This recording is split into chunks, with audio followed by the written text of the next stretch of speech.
The US just announced a visa ban for family members of accused cybercriminals, meaning your entire family could lose their US visa, even if only one relative is accused, and even without a single conviction.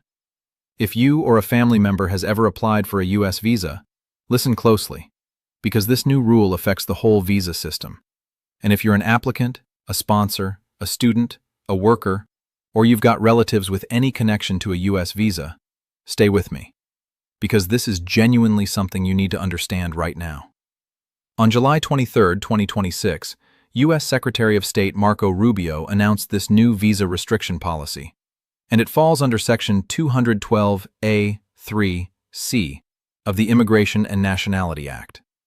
Here's what makes it so unusual. There's no requirement for a criminal conviction. There's no public list of who's actually been targeted. There's no clear standard of proof laid out anywhere. Basically, the U.S. government can deny or cancel someone's visa just by deciding, on its own, that the person is involved in cybercrime. No trial, no courtroom, nothing like that.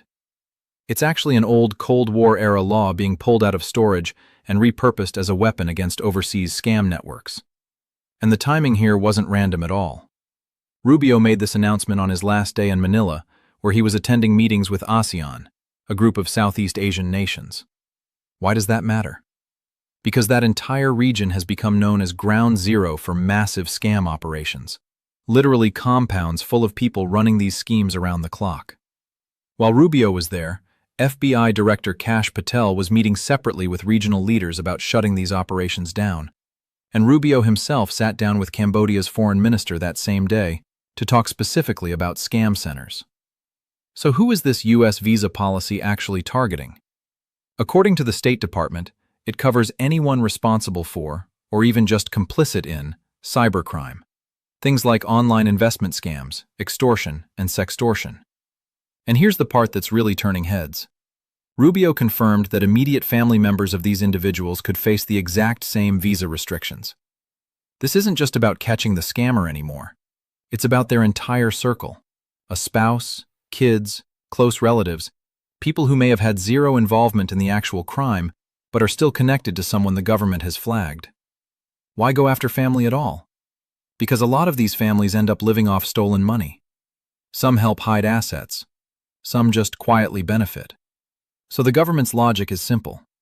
Cut off the whole family's ability to travel to or live in the U.S., and you remove the incentive to keep benefiting from the crime. Before we go further, if you're finding this breakdown useful, go ahead and hit subscribe right now, because we're going to keep covering every major U.S. visa and immigration policy change as it happens, and you don't want to miss the next one. Now let's talk about why this is happening right now. This whole policy builds directly on an executive order President Trump signed earlier this year called Combating Cybercrime, Fraud, and Predatory Schemes Against American Citizens. That order told federal agencies to go hard after cyber-enabled fraud, and it even warned that entire countries could face consequences, sanctions, visa bans, cuts to foreign aid, if they let scam operations keep running inside their borders. So this isn't just about punishing individuals. It's designed to pressure whole governments into cracking down, too. Let's get into the numbers because, honestly, they're staggering.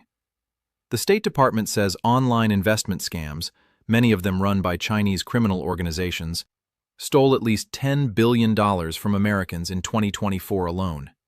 And that's just one slice of the problem. Overall, cyber fraud cost Americans more than $12.5 billion in 2024, with senior citizens getting hit the hardest financially out of any age group. On top of that, the FBI reports that crypto investment fraud alone caused $7.2 billion in losses in 2025. This problem isn't slowing down. It's getting worse every single year, and that's exactly why the government felt it needed to escalate its response with this new visa crackdown. One part of this policy that really stands out is that Rubio specifically called out sextortion targeting American children. The State Department said overseas offenders have been deliberately targeting kids through blackmail and manipulation schemes that completely devastate families. That's why sextortion is built right into this visa policy, alongside the financial scams. The message here is that this crackdown covers both stolen money and harm done to children. Now, a huge chunk of these scams fall under something called pig butchering. And if you haven't heard that term before, here's basically what it means. Scammers build a fake relationship with someone online, sometimes over weeks or even months. They act like they're falling in love or becoming close friends, slowly building trust. Once that trust is there, they convince the victim to invest in some crypto platform that sounds legitimate, but isn't. The victim keeps sending more money because they genuinely believe it's real. A real relationship, a real investment. Until one day the scammer just disappears with everything. And there's a darker side to this too. A lot of these operations are run out of compounds where some of the workers are themselves trafficking victims, forced to run these schemes day and night. This isn't a brand new problem, but the U.S. response has picked up serious speed throughout 2026. Back in November 2025, the government set up something called the Scam Center Strike Force, built specifically to take down these overseas scam operations. It's already made some big moves. First, it helped take down a service called First VPN Service, which ransomware groups and scammers were using to hide their tracks online.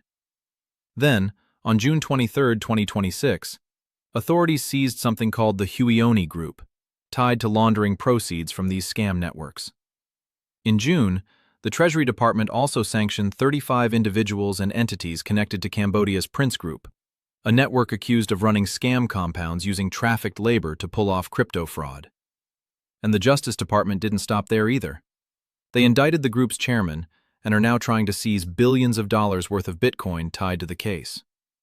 So when you put all these pieces together, this new visa restriction isn't a standalone move. It's just the newest layer on top of a much bigger operation involving sanctions, prosecutions, seized assets, extraditions, and international cooperation. Rubio made it pretty clear the administration plans to keep using every tool available to take these networks apart, piece by piece. Interesting side note here. This isn't even the first time family members have been swept into a visa restriction policy like this. Back in February 2024, under the previous administration, similar rules applied to people misusing commercial spyware, and that policy also included family members. So there's precedent for this approach.